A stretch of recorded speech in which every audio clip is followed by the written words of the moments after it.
Well, there is a gentleman who is deceased right now. His name is George Floyd, and I think it needs no introduction if you've been following events that have been happening. In case you've not, he died under custody of police. He was held by a policeman who knelt on his neck, and he died. This man was a black man, and the person who killed him was a white man. The United States of America and several countries have been enraged, and there's been demonstrations from the United States of America to several countries across the world. Now, following his death, there's been global protests, as I've just mentioned, against racism and police brutality. But today, we look at how racism and at a larger and a greater scale, segregation and how it manifests in different forms. The story picked up by Paul Collins. George Floyd, an African-American, was killed days ago, but his blood raised outrage. Different leaders across the world came out to condemn the Minneapolis police for such a horrific and brutal act. And then there was a spark of protests across the US, which have since then crossed over to big cities in the world. This is a tool used to fight racism. Blacks in the USA have been segregated for so long, and because of their color, status, and now things are about to change. But how about Mother Africa? Uganda is made up of different tribes and different cultures. But these days, these cultures and people are defined. In fact, it's like a strata that defines people by their status quo, by their class, and also the different privileges that they have. The tribes that do exist in Uganda, so many of them, but they have different cultures and, of course, different norms.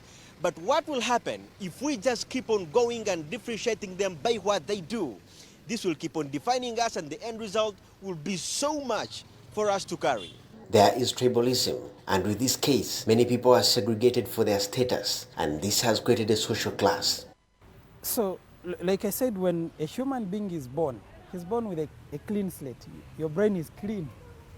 But society plants in you, you learn through observation, you learn through nurture, through parents, through family, through society.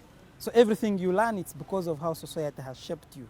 So when two kids are playing, they can't distinguish that kid X is Mtoro, kid Y is Muganda. Like in any society, a child grows and learns to be different because of upbringing and cultures they are vested into. And this is where diversions come from. Those differences do happen, but the problem of conflicts and fighting is not because people are different. It is what you do with that difference.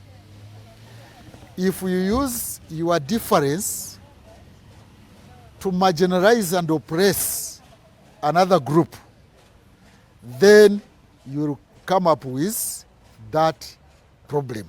In many communities where different cultures think and act differently, this would be a problem. But the way resources and power are shared is the major difference.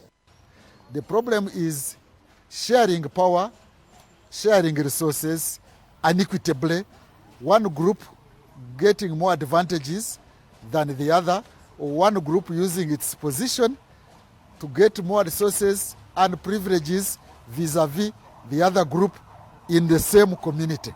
This problem is affecting Uganda, our own very country. Tribal discrimination and the tribal identities is very corrosive. It has potential to breed war.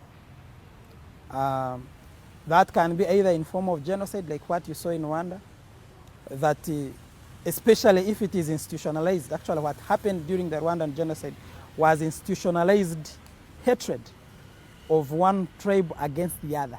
Superiority, power, status, we all make up these notions and attach them to life, but they need to be broken. And should not be discriminated on the basis of tribe or race or political opinion, even on the basis of disability or even HIV status. But having laws in place itself is not alone. You see, laws are a conduit which guide the conduct of human affairs. In many Ugandan societies, marrying from another tribe can bring condemnation. Even in Ankole, there is no much intermarriage. There is intermarriage, but Bairu and Bahima, they do not intermarry so much. and the other communities, you may find these are agriculturists, these are cattle keepers, these ones eat like this, the other ones eat like that. It can bring some tensions and conflicts, and there are always prejudices and stereotypes between communities, especially neighboring communities.